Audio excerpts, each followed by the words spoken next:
बिस्मिल्लाहिर्रहमानिर्रहीम। अस्सलामु अलैकुम स्टूडेंट्स। आज हम पढ़ेंगे 10th class chemistry chapter number 2 acid basis and salts में। आज का जो हमारा टॉपिक है वो है सॉल्ट्स के बारे में। अब सॉल्ट्स क्या होते हैं, सबसे पहले हम देखते हैं कि सॉल्ट्स की डेफिनेशन में मैंने ये 3 पार्ट्स में डिवाइड कर दी है इसकी definition. Salts are ionic compound generally form by the neutralization reaction by the acid and base of the acid and base. अब सबसे पहला हमारा पॉइंट है इसमें कि सॉल्ट्स क्या होते हैं, आयनिक कंपाउंड होते हैं। आयनिक कंपाउंड हमने 9th क्लास में काफ़ी बार डिस्कस कर चुके हैं, हम 10th क्लास में भी हमने कर लिया है काफ़ी बार डिस्कस कि आयनिक कंपाउंड क्या होते हैं। Ionic compound are those compound in which complete transferring of electron from one atom to another atom. ऐसे कंपाउंड जिसमें एक एटम से दूसरे एटम में इलेक्ट्रॉन मुकम्मल तौर पर मुंतकिल कर दिया जाता है, तो उन एलिमेंट्स के दरमियान में जो कंपाउंड बनता है उसको हम बोलते हैं आयनिक कंपाउंड। अब देखिए जैसे कि कॉमन एग्जांपल है हमारे पास NaCl की, सोडियम है। सोडियम अपना एक इलेक्ट्रॉन क्लोरीन को ट्रांसफ़र करता है। अब वो क्यों ट्रांसफ़र करता है, क्योंकि सोडियम के वैलेंस शेल में 1 इलेक्ट्रॉन होता है। वैलेंस शेल मतलब इसका लास्ट वाला शेल, इसका एटॉमिक नंबर है 11। एटॉमिक नंबर 11 है तो इसके फर्स्ट शेल में 2 इलेक्ट्रॉन्स होंगे, सेकंड वाले में 8 इलेक्ट्रॉन्स होंगे एंड लास्ट वाले में 1 इलेक्ट्रॉन है। अब इसने अपना ऑक्टेट कंप्लीट करना है। ऑक्टेट कंप्लीट करने के लिए इसको क्या चाहिए, इसको 7 इलेक्ट्रॉन्स और चाहिए, क्योंकि ऑक्टेट तो जब 8 इलेक्ट्रॉन्स होंगे तभी कंप्लीट होगा, लेकिन इसके लिए 7 किसी और से लेना बहुत ज़्यादा मुश्किल काम है। तो ये क्या करेगा, अपना जो एक इसका इलेक्ट्रॉन है वैलेंस शेल में जब ये लूज कर देगा, ये निकाल देगा, जब ये निकाल देगा तो ये वाला शेल ख़त्म हो जाएगा और इसका जो इनर शेल है वो इसका वैलेंस शेल बन जाएगा। और इसमें देखिए 8 इलेक्ट्रॉन्स कंप्लीट हैं, 1 2 3 4 5 6 7 एंड 8 इलेक्ट्रॉन्स इसके कंप्लीट हैं। अब ये जब अपना इलेक्ट्रॉन क्लोरीन को दे देगा, क्लोरीन है, क्लोरीन का एटॉमिक नंबर क्या होता है 17 और इसके वैलेंस शेल में 7 इलेक्ट्रॉन्स हैं। क्योंकि ये ग्रुप नंबर 17 से बिलोंग करता है तो हमने ये भी पढ़ा हुआ है, ये भी आपने याद रखनी है बात कि जो एलिमेंट जिस ग्रुप से बिलोंग करता है उसके वैलेंस शेल में उतने ही इलेक्ट्रॉन्स होते हैं। सोडियम ग्रुप नंबर 1 से बिलोंग करता था तो वैलेंस शेल में 1 इलेक्ट्रॉन है। क्लोरीन ग्रुप नंबर 17 से बिलोंग करता है, वो वैलेंस शेल में 7 इलेक्ट्रॉन्स है, 1 2 3 4 5 6 एंड 7। अब ये वाला जो एक इलेक्ट्रॉन है ये सोडियम ने इसको अपना दे दिया, इसका ऑक्टेट कंप्लीट हो गया। अब जब इसने अपना एक इलेक्ट्रॉन लूज कर दिया तो रिजल्टेंट इसके ऊपर चार्ज आ गया पॉजिटिव। क्लोरीन ने एक इलेक्ट्रॉन गेन किया तो रिजल्टेंट इसके ऊपर चार्ज आ गया नेगेटिव। अब पॉजिटिव और नेगेटिव, अब इनकी जब इन्होंने सोडियम ने अपना एक इलेक्ट्रॉन क्लोरीन को ट्रांसफर कर दिया तो शर्त ये है कि अब ये दोनों साथ रहेंगे NaCl की फॉर्म में, तो इनके दरमियान में बॉन्ड बन गया। कौन सा वाला बॉन्ड बना, आयनिक बॉन्ड। अब ये दोनों आपस में मिल गए हैं तो कंपाउंड बन गया, और ऐसा कंपाउंड जिसमें आयनिक बॉन्ड पाया जाए उसको हम बोलते हैं आयनिक कंपाउंड। अब सबसे पहले तो सॉल्ट्स क्या होते हैं, आयनिक कंपाउंड होते हैं, मतलब इनमें जिन भी 2 एलिमेंट्स का कंबाइन होता है, कॉम्बिनेशन होती है एलिमेंट्स की, उनमें कंप्लीट ट्रांसफरिंग ऑफ इलेक्ट्रॉन होती है, शेयरिंग नहीं होती। आयनिक कंपाउंड है, कंप्लीट ट्रांसफरिंग ऑफ इलेक्ट्रॉन होती है। अब हम बात करेंगे न्यूट्रलाइजेशन रिएक्शन के बारे में। न्यूट्रलाइजेशन रिएक्शन क्या होता है, नेम से भी इंडिकेट हो रहा है न्यूट्रलाइज। न्यूट्रलाइजेशन रिएक्शन ऐसा रिएक्शन जिसमें एसिड और बेस आपस में रिएक्शन करते हैं और इसमें एसिड की एसिडिटी खत्म हो जाती है और बेस की बेसिडिटी खत्म हो जाती है। इस तरह के रिएक्शन को हम न्यूट्रलाइजेशन रिएक्शन कहते हैं। इसमें क्या होता है कि एसिड और बेस आपस में रिएक्ट करके सॉल्ट्स प्रोड्यूस करते हैं और वाटर बनता है, पानी प्रोड्यूस होता है।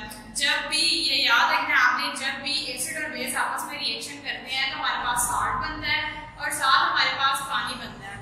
अब ये HCl है, जब आयनाइजेशन होगी H के ऊपर पॉजिटिव चार्ज, क्लोरीन के ऊपर नेगेटिव चार्ज, बेस है इसके ऊपर सोडियम के ऊपर पॉजिटिव चार्ज, हाइड्रोक्सिल के ऊपर नेगेटिव चार्ज। अब क्या होगा, ये जो एसिड में जो नेगेटिव है ये इस पॉजिटिव के साथ अट्रैक्ट होगा और ये जो नेगेटिव है ये एसिड के पॉजिटिव के साथ अट्रैक्ट होगा, तो ये दोनों आपस में मिलेंगे तो NaCl बना लेंगे और हाइड्रोक्सिल आयन और हाइड्रोजन आयन आपस में मिलेंगे तो ये बना लेंगे वाटर। अब वाटर प्रोड्यूस हो गया। अब हम बात करते हैं acidic radical and basic radical की। अच्छा जी, पहले हम देखते हैं इसकी definition. Salts are ionic compound, और क्या होता है इनमें न्यूट्रलाइजेशन रिएक्शन होता है between acid and base. Acid और बेस के दरमियान में न्यूट्रलाइजेशन रिएक्शन होता है, आयनिक कंपाउंड बनते हैं और उनको हम सॉल्ट्स बोलते हैं। अब देखते हैं हम कि जो हमारे पास सॉल्ट्स बनते हैं उसमें एक तो कैटायन होता है और एक एनायन होता है। जैसे कि भी हमने देखा था कि सोडियम अपना एक इलेक्ट्रॉन लूज कर देता है तो उसके ऊपर पॉजिटिव चार्ज आ जाता है।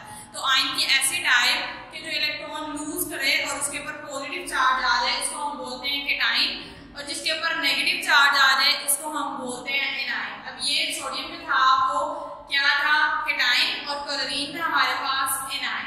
अब ये सोडियम किससे आया था, हमारे पास बेस से आया था, इसको हम बोलते हैं बेसिक रेडिकल। और जो हमारे पास क्लोरीन था ये एसिड से आया था और इसको हम बोलते हैं एसिडिक रेडिकल। अब आपने इसको याद किस तरह से रखना है कि एसिडिक रेडिकल और basic radical, A for anion and A for acid. Anion किससे आया था, एनायन के क्लोरीन था, यहाँ पे क्लोरीन क्या है, एनायन है, नेगेटिव चार्ज है तो इसे शो होता है ये एनायन है। और ये किससे लिया गया था, एसिड से लिया गया था, तो इसको हम बोलते हैं ये क्या है हमारे पास जो एसिडिक रेडिकल है। और इससे ऑपोजिट जो है वो बेस है, और उससे हमने क्या लिया था, कैटायन लिया था, बेस से लिया था, तो उसको हम बोलते हैं बेसिक रेडिकल। इनकी डेफिनेशन भी है, cation is a metallic ion. अब कैटायन हमारे पास क्या है, मेटालिक आयन है। सोडियम क्या है, मेटल है, मेटालिक आयन है ये। डिराइव्ड फ्रॉम अ बेस, किससे ली गई है ये, बेस से ली गई है। It is called basic radical. While anion is derived from acid. Anion को किससे डिराइव किया गया, हमने एसिड से डिराइव किया। It is called acidic radical. तो हम ये एसिडिक रेडिकल और बेसिडिक रेडिकल को आपने याद रखना है। सिंपली आपको याद रखने का तरीका मैंने बताया है कि ए फॉर एनायन है और ए फॉर ही एसिड है। एनायन किससे आएगा, एसिड से आएगा, और कैटायन किससे आएगा, बेस से आएगा। तो एनायन जो होगा इसको हम बोलेंगे एसिडिक रेडिकल, जिससे एनायन लिया जाएगा, और जिससे कैटायन लिया जाएगा उसको हम बोलेंगे बेसिक रेडिकल। तो ये सॉल्ट की डेफिनेशन हमारे पास कंप्लीट होती है कि salts are ionic compound generally formed by the ionization of neutralization of an acid with a base. Salts ionic compound होते हैं जो कि न्यूट्रलाइजेशन रिएक्शन होता है इनके दरमियान में, किनके दरमियान में, बिटवीन एसिड एंड बेस के दरमियान में। देखिए आपको शो हो रहा है HCl हाइड्रोक्लोरिक एसिड है, NaOH सोडियम हाइड्रोक्साइड ये बेस है। इन दोनों के दरमियान में रिएक्शन हुआ, इसके पॉजिटिव ने इसकी नेगेटिव की डिमांड की, ये वाले पॉजिटिव ने इस नेगेटिव की डिमांड की। दोनों आपस में रिएक्शन करके उन्होंने न्यूट्रल सॉल्ट्स बनाया और साथ में पानी बनाया। ये हमारे पास जो सॉल्ट प्रोड्यूस हुआ, और हमने देखा था कि सॉल्ट्स की पहचान क्या थी, वो भी हम दोबारा से रिवाइज कर लेते हैं कि सॉल्ट्स की पहचान क्या है। अब हम बात करते हैं कि हमने सॉल्ट्स को नेम किस तरह करने हैं, नेमिंग हमने किस तरह से देनी है, और सॉल्ट्स की पहचान क्या है। ये हम पहले भी बात कर चुके हैं कि सॉल्ट्स की पहचान क्या है। उसके लास्ट पे क्लोराइड होगा, सल्फेट होगा, फास्फेट होगा और नाइट्रेट होगा। Chloride Cl, sulphate SO4, phosphate PO4 और नाइट्रेट NO3। जब भी बेस हाइड्रोक्लोरिक एसिड के साथ में रिएक्शन करेगी तो क्लोराइड वाले सॉल्ट बनेंगे, जैसे कि NaCl, लेकिन लास्ट पे क्या आ रहा है, Cl। और जब भी बेस सल्फ्यूरिक एसिड के साथ रिएक्शन करेगी तो सल्फेट वाले सॉल्ट बनेंगे, जैसा कि जिंक सल्फेट। और जब भी बेस फास्फोरिक एसिड के साथ में रिएक्शन करेगी तो फास्फेट वाले सॉल्ट बनेंगे, जैसे कि कैल्शियम फास्फेट। और जब भी कोई भी बेस नाइट्रिक एसिड के साथ में रिएक्शन करेगी तो नाइट्रेट वाले सॉल्ट बनेंगे, जैसे कि पोटाशियम नाइट्रेट KNO3। अब हमने बात करनी कि हम सॉल्ट्स को नेम किस तरह से देते हैं, हमें नेम की पहचान क्या होगी। अब शुरू में जब भी कोई भी सॉल्ट होगा, शुरू में हमेशा उसके मेटल होगी और लास्ट पे एसिड जो है वो उसका नाम दिया जाएगा, जैसे कि chloride, sulphate, phosphate and nitrate. अब देखिए शुरू में मेटल है, सोडियम क्या है, मेटल है, और फिर क्या आ गया, chloride, sodium chloride. Zinc metal है और क्या आ गया, जिंक सल्फेट। कैल्शियम मेटल है, calcium phosphate. Potassium potassium metal है, पोटाशियम नाइट्रेट। देखिए यही है, यहाँ पे क्लोराइड है, शुरू में मेटल आ गई, लास्ट पे देखिए सल्फेट है, लास्ट पे सल्फेट आ गया, शुरू में मेटल आ गई, फास्फेट, लास्ट पे फास्फेट आ गया, शुरू में मेटल आ गई, नाइट्रेट, लास्ट पे नाइट्रेट आ गया, शुरू में मेटल आ गई। तो हमने सॉल्ट्स को नेमिंग इस तरह से देनी होती है कि सॉल्ट्स का हम नेम किस तरह से रखेंगे, शुरू में हमेशा मेटल होगी और लास्ट पे जो एसिड जो होते हैं उनका नाम दिया जाएगा, और इस तरह से हम सॉल्ट्स को नेमिंग दे सकते हैं। अब हम बात करेंगे कैरेक्टरिस्टिक्स ऑफ सॉल्ट की। सॉल्ट की कैरेक्टरिस्टिक्स क्या होती हैं? सबसे पहले तो सॉल्ट्स आयनिक कंपाउंड होते हैं। सॉल्ट की खसूसियात में से सबसे पहला पॉइंट है सॉल्ट्स आयनिक कंपाउंड होते हैं। ये हम पहले ही बहुत डिटेल में बात कर चुके हैं। आयनिक कंपाउंड जिसमें complete transferring of electron from one atom to another atom, ऐसा कंपाउंड जिसमें एक एलिमेंट से दूसरे एलिमेंट में इलेक्ट्रॉन मुकम्मल तौर पर मुंतकिल दिया जाता है, उस तरह के कंपाउंड को हम बोलते हैं आयनिक कंपाउंड। अब सेकेंड है इसका कि ये क्रिस्टलाइन फॉर्म में होते हैं। क्रिस्टलाइन फॉर्म वो वाली फॉर्म होती है जिसमें चार्जेस जो होते हैं वो एक रेगुलर पैटर्न के साथ अरेंज हुए होते हैं। मींस अगर पॉजिटिव चार्ज है तो उसके सामने बिल्कुल नेगेटिव चार्ज होगा, नेगेटिव चार्ज है तो उसके सामने पॉजिटिव, पॉजिटिव के सामने नेगेटिव, नेगेटिव के सामने पॉजिटिव एंड पॉजिटिव के सामने नेगेटिव चार्ज होगा।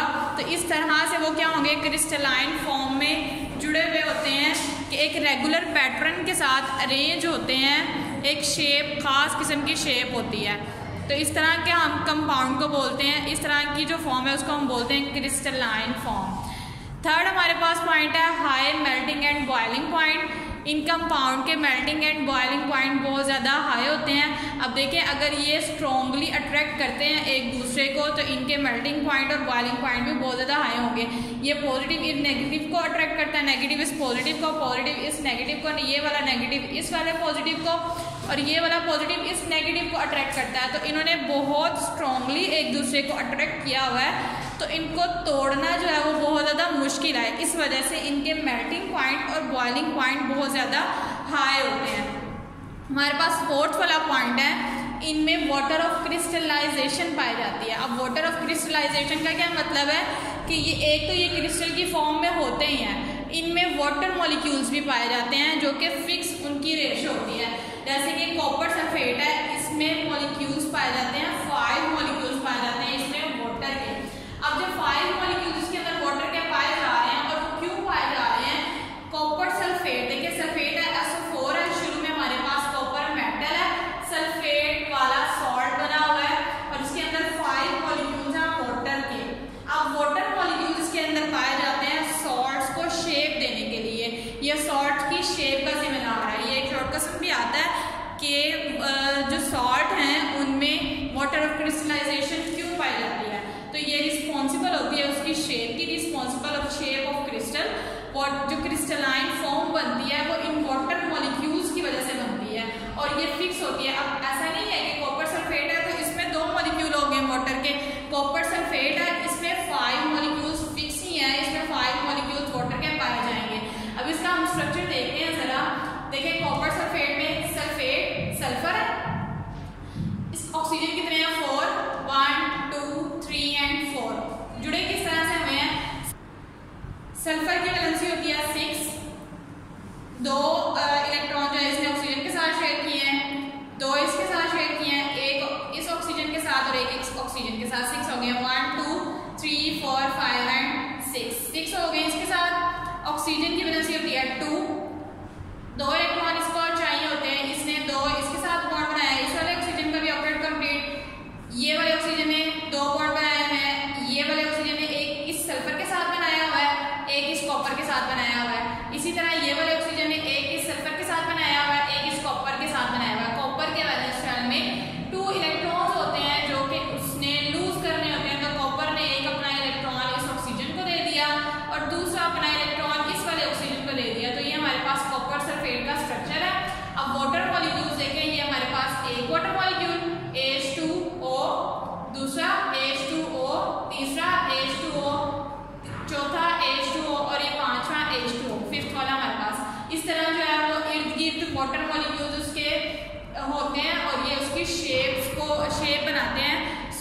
कॉपर सल्फेट की जो है वो इन्होंने शेप बनाई हुई है।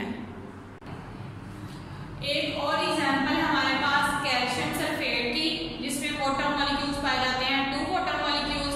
इसका भी स्ट्रक्चर देखें, सल्फेट है हमारे पास, इसी का पार्ट बनाया है। यहाँ पे पहले कॉपर था, उसकी जगह कैल्शियम ले लेगा। कैल्शियम की भी वैलेंस शेल में 2 इलेक्ट्रॉन्स होते हैं, जो कि एक इसने इस ऑक्सीजन के साथ दिया हुआ है और एक इस ऑक्सीजन को दिया हुआ है। वाटर मॉलिक्यूल्स के अंदर 2 पाए जाते हैं, एक इसके इधर टॉप पे और एक इधर इसके नीचे पाया जाता है वाटर मॉलिक्यूल। तो ये इसकी कैल्शियम सल्फेट की शेप के रिस्पॉन्सिबल होते हैं वाटर मॉलिक्यूल्स।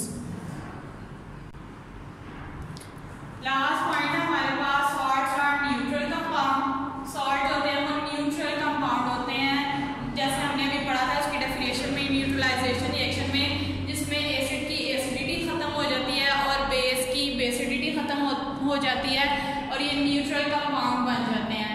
अब इसमें न्यूट्रल कंपाउंड होते हैं। अब इन सॉल्ट्स में आयंस जो होते हैं वो इक्वल नहीं होते, नॉट इक्वल, लेकिन जो चार्जेस होते हैं वो इक्वल होते हैं। अब इसका क्या मतलब है, जैसे कि देखिए हमारे पास सोडियम क्लोराइड हमारा बना था।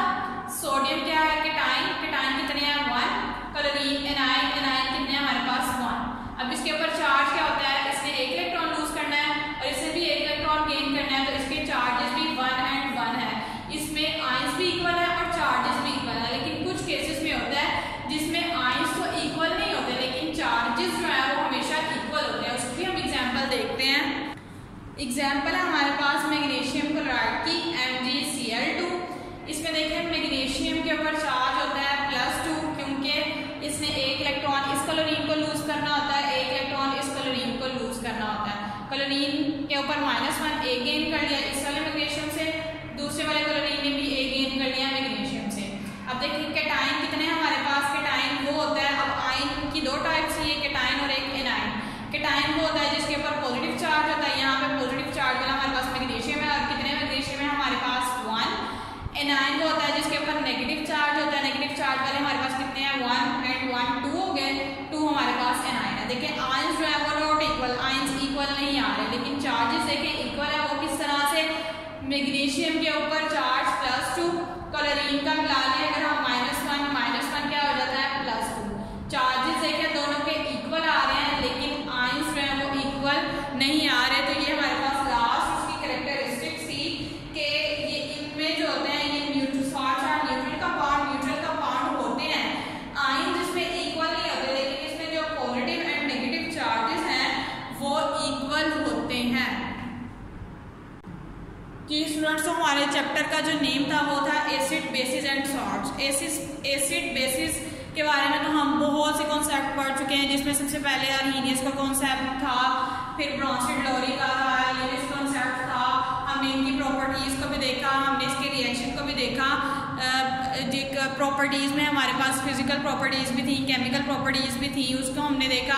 अब हमारा जो आज का टॉपिक स्टार्ट हुआ था वो सॉल्ट्स का हुआ था, जिसमें हमने सॉल्ट्स को डिफाइन किया, सॉल्ट की डेफिनेशन देखी हमने, फिर हमने देखा उसको हम नेम किस तरह से देते हैं, सॉल्ट्स की पहचान क्या होती है, एंड लास्ट हमने उसकी कैरेक्टरिस्टिक्स के बारे में पढ़ा। नेक्स्ट जो है हम इसकी प्रिपरेशन देखेंगे कि सॉल्ट्स को हम किस तरह से तैयार कर सकते हैं। Thank you.